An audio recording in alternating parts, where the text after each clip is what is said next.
Welcome to My Dog is Better Than Your Dog podcast. I am Dr. Lily Chen, and I am joined by Dr. Trina Hazan, who is Well, one of the most awesome and amazing human beings that I know. And thank you for joining me. I'm so honored.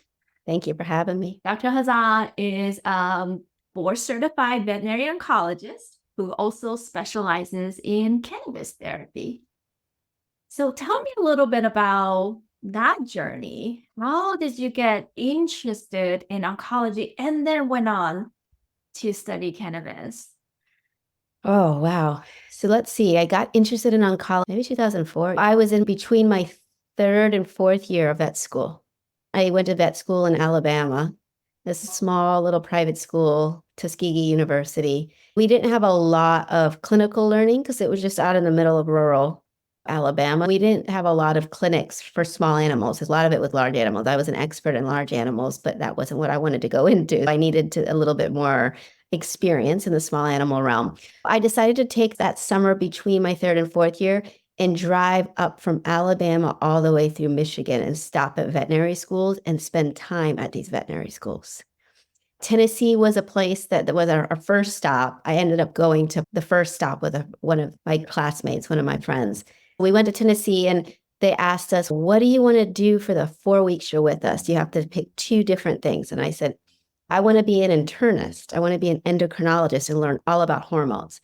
They said, "You have to do dermatology or oncology." And I said, "Skin smells. I don't want to deal with smelly skin. I'll do cancer. That seems interesting." And I spent the first 2 weeks doing oncology and begged them to let me just do another 2 weeks in oncology because I never wanted to do internal medicine. It came super easy. I was extremely interested in the different anti-tumor mechanisms of all the drugs and the different modalities. This was all on the conventional side is what I was learning, but also just learning about this tumor biology was fascinating to me. The two oncologists at Tennessee sat me down and they were so kind and they said, "We think you should do an oncology residency. This is something you're good at." And I was like, "Really?" And then I listened to them and I said, "Why don't let's just see how it feels." So I continued my trek up north and stopped at Purdue and stopped at Michigan State. And every place I went while I was doing internal medicine, I wanted to only see the cancer cases. They had hormone cases and the diabetes and the thyroid, and all I wanted to do was see the cancer cases. So it became very clear after that trip that summer that oncology was something that I was passionate about. I finished vet school, went and did an internship in New Jersey, and then applied for a residency in oncology. I had this crazy amount of passion and excitement to keep learning. And I had a brain that could remember all these little details of numbers, survival times, this, that. So it was something that worked really well for me. That's how I got into oncology and loved it. And then in time, you know what happens? I guess this just happens in life. Like you're super excited at the beginning, you do it for so many years, and then you stop being so excited about it. There's less to learn. Every case is so unique. I certainly wouldn't say that every cancer case that walks in is the same. They're all very unique, and you learn from every case for sure. But I stopped being as excited and passionate about it. And what I realized is I wasn't able to give the pet parents every option that I felt really existed for them. And being in Los Angeles, I got pet parents asking me many questions about cannabis and Chinese herbs and nutraceuticals and different modalities, oxygen therapies and vitamin testing and all this stuff that I had no idea about. And I think one of the things I always say is veterinarians hate not knowing the answer. That's just something that is something about us. Like we like to know. I went back to school and got certified in Chinese herbal medicine, which I learned a bit about cannabis during that course. But out of all the Chinese herbs, cannabis was the most fascinating of them all. There was more research on that particular plant than there was on any other plant that I could read about. And especially the anti-tumor mechanism part really coincided with some of the ways some of the conventional therapies work. From my kind of scientific brain, it made sense to why not use them in conjunction? Why not see if we can get an additive or synergistic effect? That became part of my way of practice every day. It was how can we boost one another? Can we boost conventional with some of the integrative modalities? And that includes cannabis and some of the other modalities that I was practicing. It got me excited again. Like I was like back to where I was when I first started my residency. I was like this nerd that no one wanted to be around because everything I would tell you was about how it worked and why it worked. That is part of the reason why I jumped right back in and followed really my excitement and passion into the cannabis field. When did you get started with the cannabis? Like around what year? Only because there's so much in the very beginning, a lot of like stigma around like cannabis. I'm super interested to know how long ago was this? Maybe what, like 10 years ago?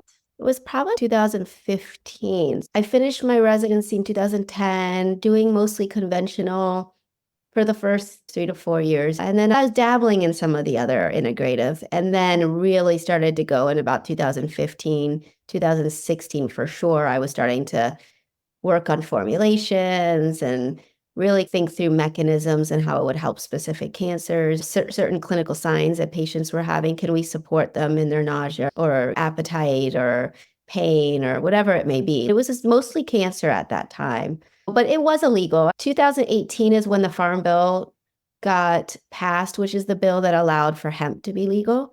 So any hemp derived less than 0.3% THC product could be grown, put into a bottle, could be shipped from state to state. But there was nothing really about in the Farm Bill about it being sold, but people just added that into their own and said, the FDA is not really bothering us. We're going to add that and start doing that. So 2018 is when the initial research started to happen in the veterinary field with cannabis because of that Farm Bill passing and allowing the legalization of hemp.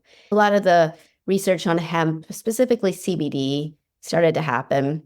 But by then I'd been doing it already for a few years. And honestly, I think it was one of these things where, a friend of mine, Dr. Richter, and we would go to the veterinary medical board and talk to the board and really beg them and say, look, what are we supposed to do? Clients are coming to us every day and they're asking us, especially as an oncologist.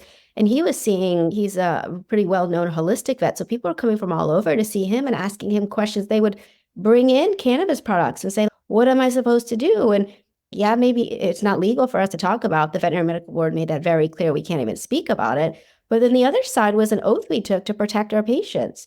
We would go to the veterinary medical board and say, look, I'm telling you now, we talk about it because we're worried that they're going to do this on their own or go to a dispensary and buy something that could be really toxic or detrimental to that patient. We're taking the side of the oath we took and doing the best we can to protect our patients. We had a lot of discussion with the board, and eventually they looked at the science and they made the right decisions to support certain bills that came through that gave veterinarians the rights to discuss, and then later on, a few years ago, to recommend cannabis for pets. Absolutely. I remember that journey really well. Even as a general practitioner, I was getting so many questions and I had to do research. And back then, the amount of information is so sparse because there's just not a whole lot there. Mm-hmm. At that time, when you started, you were practicing at a very specialty, well-known large hospital in the center of Los Angeles. Finding that balance inside this conventional world with colleagues and pet parents are just beginning to get exposure. And at that time, it was illegal for us to even talk about it. How did you navigate those conversations? I don't know. It was like a gift that I was given that I just needed to do it. If anyone's going to do it, it's going to be you. And you love it. You're passionate about it. If anyone's going to know the details and the subject matter from a scientific level, you do it and help as many animals as you can. I went with it. I always remember, it was a funny story. I was at the VC Hospital, the flagship, 40,000 square foot building. And it was so big that the only way you could connect with people is through these little phones, right? So you would dial a number, talk to someone on the third floor up, or do intercom and tell the whole hospital you need staff or you need whatever it may be, or an emergency or something like that. I remember this owner had come somewhere toward Northern California. They came down to have a conversation about cannabis with me. That was their biggest reason they came down. And I knew it and I didn't mind it. I just said, look, they're coming down. I want to make sure they're doing everything they can to keep their pets safe. I'm going to have this conversation. It wasn't a lot of conversation with anyone around me other than I'm going to go in and have that conversation. During the consultation, I must have been sitting on my phone and the intercom went on in the whole hospital. Oh my gosh. Yeah. Thank goodness I was sitting on the phone because it was mostly like you couldn't hear everything. It was like a blurry almost. You couldn't hear it all, but you could certainly hear parts of it. And you could hear me saying the word CBD or cannabis or whatever it might have been. And I just was like, oh my God. Some people are running around the hospital like, tell Trina to stop. Tell her to stop. Well, of course, I have no idea it's happening. I'm just trying to be helpful, share information and educate the client.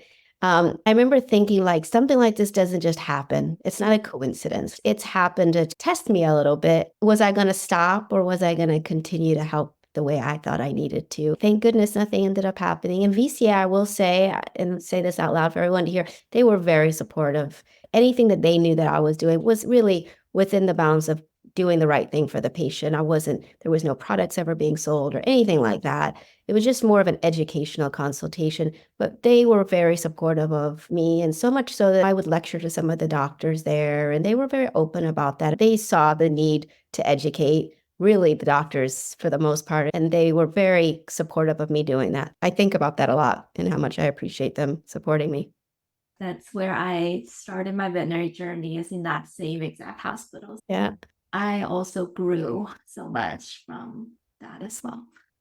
I think it's so interesting the way you mentioned it, right? Like you acted out of your heart, doing the right thing by the patient, not because of somebody telling you you cannot do this, therefore you just stop. Here's what I see when we explore holistic modalities, or even when we're just trying to push science forward. But anytime we have a breakthrough in science, it's because somebody tried something new, right? Sure. Somebody is brave enough to say, hey, let's look at this a different way. Just in the span of last 9, 10 years, from cannabis being like this very little known substance that's really ended as a drug, like an illegal drug, to now being recognized as a therapeutic form, bringing that awareness of that we really need to look beyond what we know already. Now it's being discovered, this whole system exists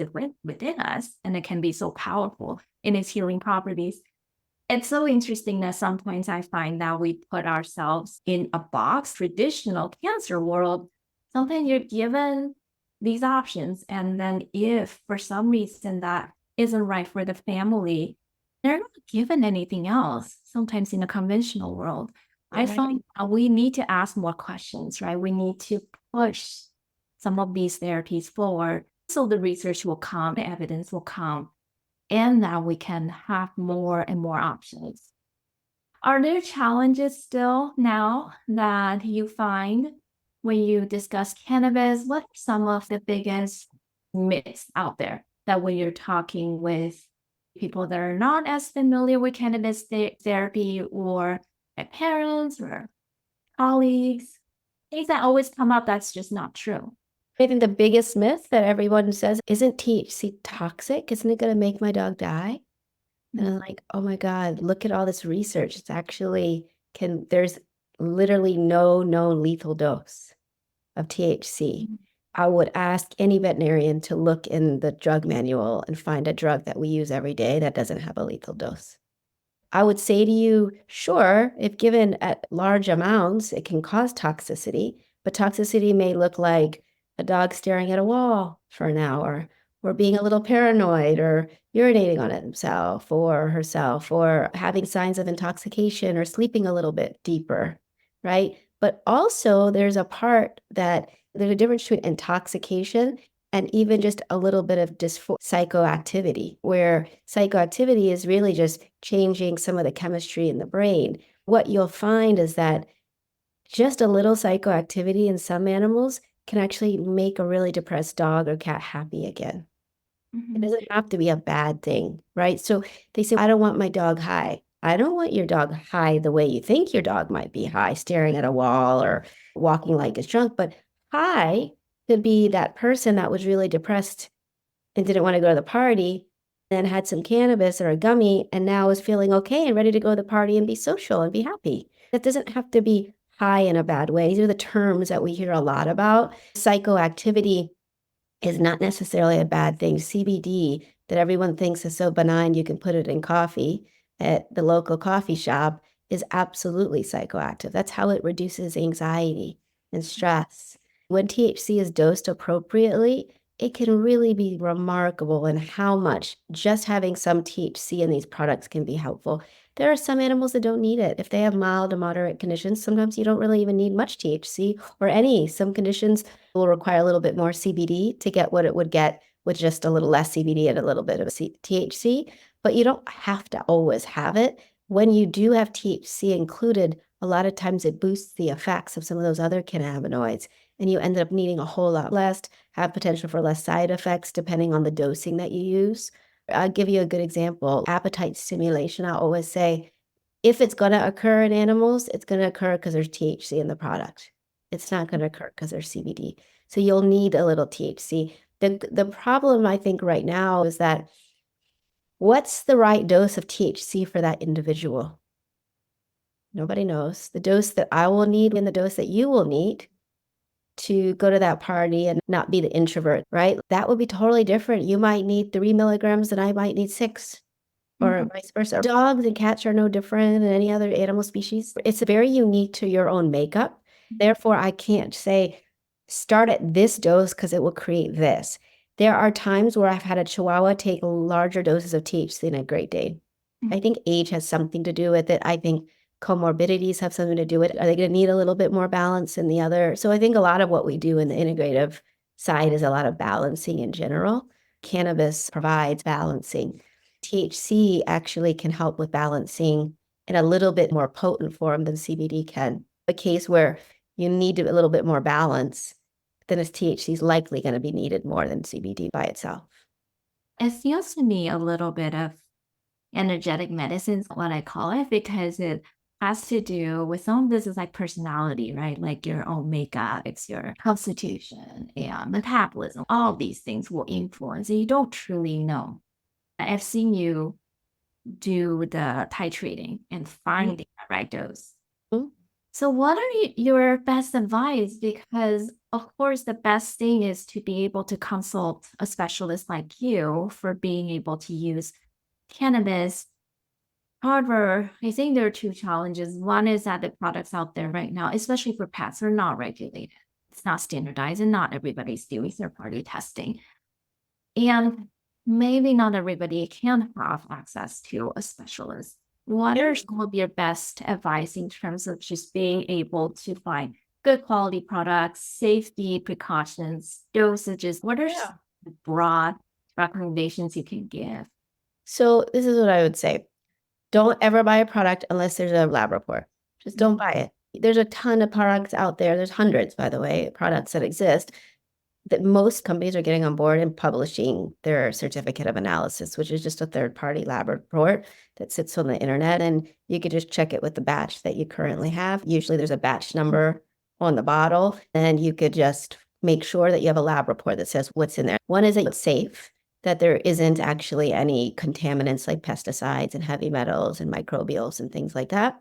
The other is that it literally is what it says it is. You'll have products that say that it's a full spectrum, meaning that there should be THC in there. And then you look at a lab report and there's no THC. Someone said to me the other day, I had a client consult, and she said, a great broad spectrum product that I got. It told me it was the best, and it was broad spectrum, meaning it has lots of cannabinoids. I pull up the report on Zoom with her and I shared my screen. The only thing that was in it was CBD. And I was like, well, there's an isolate product, right? It's not broad spectrum. They're not showing it is, at least, right? And so there's nothing right or wrong about it, but you just need to know what you're giving. Number one is it's safe, and then it's nice to know what you're actually giving. If you can figure that it's safe, number one, number two, that the report matches what's on the label, then I would say the next thing to do is if you're nervous about cannabis for any reason, just start at less than what the bottle's recommending. So if the bottle recommends start at 0.5 milliliters or 15 drops, start at half the amount. Start at 0.25 or start at 7 drops. Always just start less. You can always go up. This is what I always tell people. If you have some time and you're worried, start less. If you really just aren't tolerant of any potential side effects, just start low. And increase the dose every so many. You could do it every 5 to 7 days or 7 to 10 days, depending on how rushed you feel like you are, by going up even just a drop or 0.1 milliliters, just going up little bits at a time. It's what Lily, you were saying. The whole idea is finding that optimal dose for that patient. It's going to be different for every patient. That's why it's very much a personalized medicine approach. Start something that's safe, see how your pet does, and start, if you're worried, start lower than what's recommended, because you can always get up to that dose. If you feel like you're in a rush because your pet is really painful or you need, then start it at the recommended dose. And if you see any side effects, just go lower and then start to climb the dose until you find the right dose. By giving your pet time in between that titration period, the 7 days or whatever it may be, what ends up happening is the receptors start to get a little primed. That's the best way to describe it in a kind of scientific-ish way, is that your receptors start to get primed because most dogs and cats are cannabis naive. They've never been exposed to cannabis before. So their receptors are like, wait a second, look what's here. And they need to get used to it. That's the primed effect. Once that happens, you'll find that you can even end up significantly higher than you would have at the beginning. They eventually develop tolerance and therefore can receive higher doses that may be actually more effective. Not always. Sometimes you find that the dose down here is most effective. You never have to go beyond the effective dose. You wait, find the effective dose. That's the reason that starting low and going slow with the dosing is so important, because then you don't overshoot that effective dose. If you start all the way over here and the effective dose was here, you would have missed it. Got it. I have two questions that came up with that. One is with the dosings where you prime them and you're titrating it up. I think one of the biggest thing, which is part of the stigma in people, is people can become addicted to that feeling or the effect they get. Have you ever seen that in pets? Is that a concern? If they come off, do they get any sort of withdrawal? Or anything. No, we've not seen it. I've treated hundreds of animals. I've never seen any animal. Some of these animals are on such humongous amounts, and the owner will be like, we ran out. I was like, you did what? How long have they been on it? I go, oh, yeah, they're totally fine. I'm like, if that was a person, I would think they'd have some sort of withdrawal. So it doesn't mean it can't happen, but at least I have not seen any obvious signs of withdrawal. Certainly, I've not seen any signs of addiction. What I have seen is if it's doing what they wanted to do. And one animal, the owner said, I took my dog off of gabapentin, and now they're super comfortable, so I don't need it anymore. They stopped the cannabis. It's not that they're addicted to it, but they probably are addicted to the good feeling of being able to be more mobile and have anti-inflammatory and analgesic effect. So they'll be more uncomfortable until you start it back on. Another question is, do the receptors get tired? Yeah, Feeling? So they actually, they downregulate in time. So they fatigue, they get receptor fatigue. The way it works is they get basically, as you get more and more THC, you think you'd get more, but that's not what happens. The receptors do get tired and they actually get sucked back inside the cell. And so then you end up having less receptor. Therefore, the idea is that you're going to need more to get that same effect, right? But once you find the dose that works, as you climb the dose and you're developing tolerance, that's why you don't get the side effects. The idea has always been that what's interesting about cannabis is tolerance doesn't seem to occur with the positive things. You're not getting tolerized to the positive effects. You're being tolerized to the negative effects, the side effects. There's actually some thought that with CBD, for instance, there might even be what they call reverse tolerance, where in time, if you're getting a good effect, you may even be able to reduce the dose and still maintain the effect. I've heard of CBD being described, this is like super early, and it's always stuck with me as a bell-shaped curve, right? Yeah. Too little won't work, but too much won't work either. It's not a very standard drug thing, where the more you give and the more effect you get. Is that your experience as well?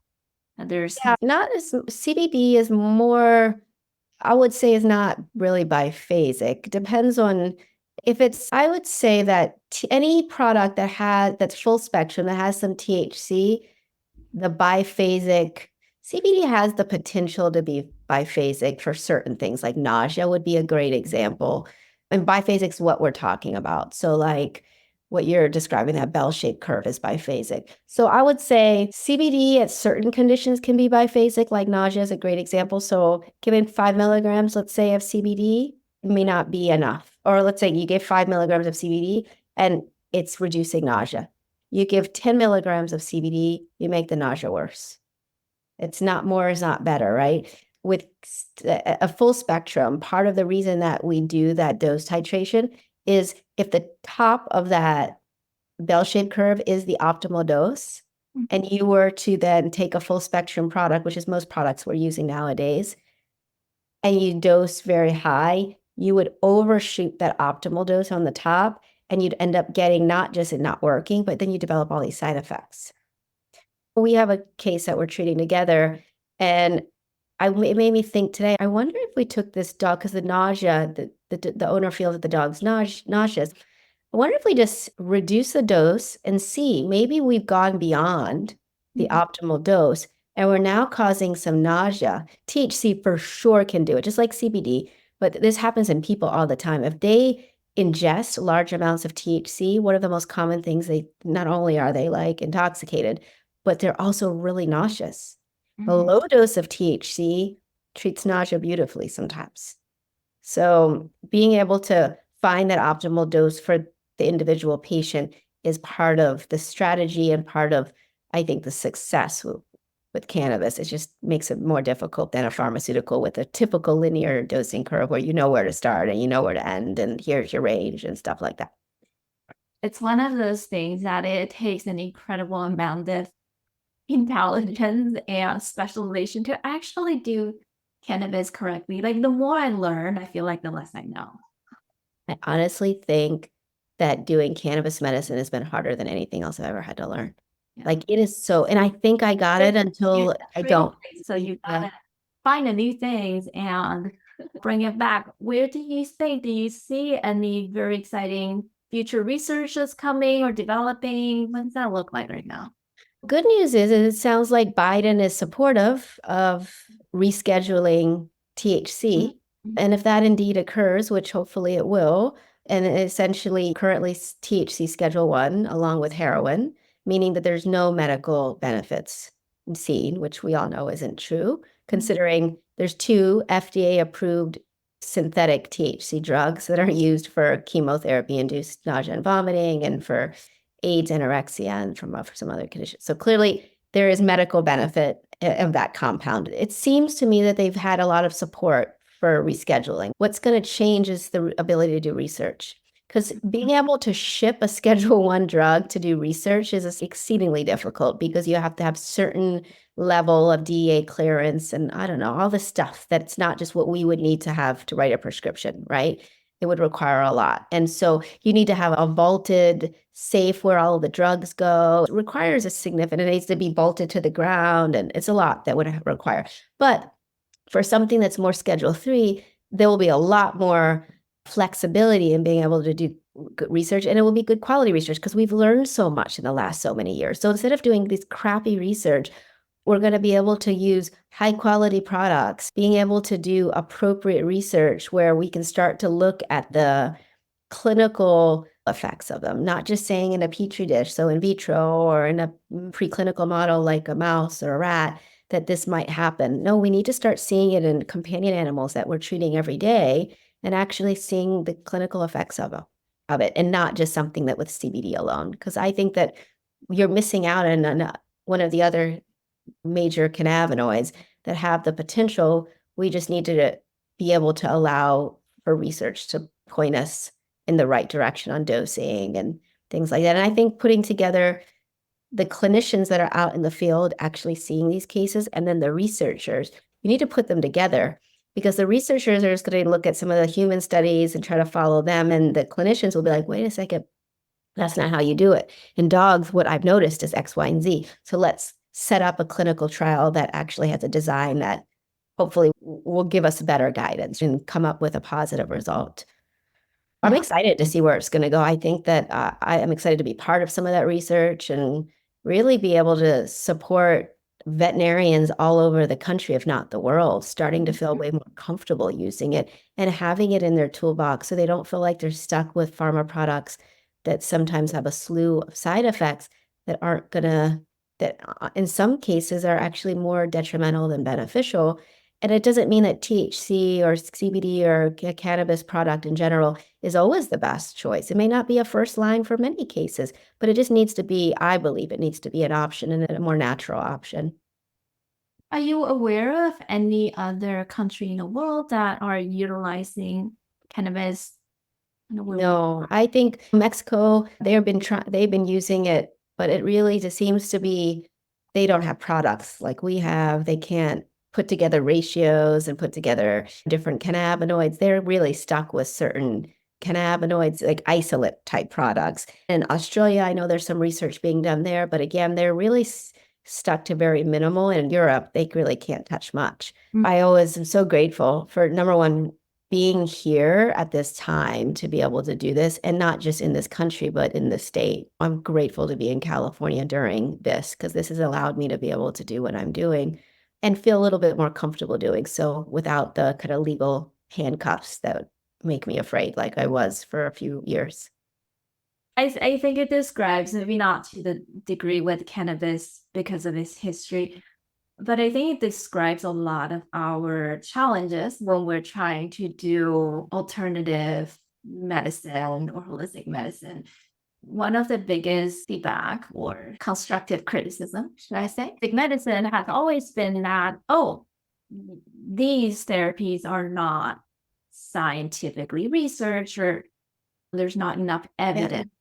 Yeah. But that part, so much of what you just described, it's hung up on somebody else, like a lawmaker, deciding if we can make this even accessible to be able to run the research in the studies and then to have somebody be able to fund the research and studies and then be able to push it out into the world. These things happen so slowly that a lot of these therapies, like for me, I don't want to wait, right? Now something is going to be beneficial within the boundaries of laws and what we're allowed to do ethically. We're going to help our patients and find those things and communicate. I feel like the biggest thing is just allowing the parents to understand that this option exists and is this right for your pet?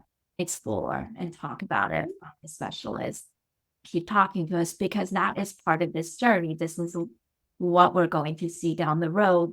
Ideas that make sense will gain traction and attention. It also serves as a model for future drugs that will start to come out and be used in veterinary medicine, like psychedelics. I already know clients that are open and wanting to use psychedelics for their pets. Psychedelics is where we were in veterinary cannabis 10 years ago. But if we do this right on the cannabis side, then hopefully the psychedelic track or whatever is going to come next will have a little bit of a stronger base to follow, a better foundation, if you will. Yeah. I'm excited also to be at this time and kind of seeing all the changes. And I'm excited to see what the future holds. I love that also the in this age, like you and I can do this podcast and we can put it out in the world. And Totally. like whoever's listening, if you're interested, just look into it more, talk to us, talk to an expert, just ask questions because I think it matters. It definitely matters. And there are other options out there. That's why you do what you do, Lily, right? You can do this too, or you can do this instead, right? There's all these other options that exist. And I think you are like me, and that finding those options can be so empowering for a pet parent. It feels good for us to be able to guide them and support them through that journey, for sure. Thank you so much. I just feel like we connected. But Trina and I met through a mutual friend, and the first time we met, we just instantly connected. And now we work together because we really believe in the same things of not being stuck in a box. And every pet is an individual, and it's not just one thing for one disease. Let's figure it out. Let's talk to our families and figure out what's the right thing for you and the pet. That kind of medicine should exist for everybody. I truly believe that. I am so honored and happy that we shared this talk. I feel like every time I talk with you, I learn something new and I love you even more.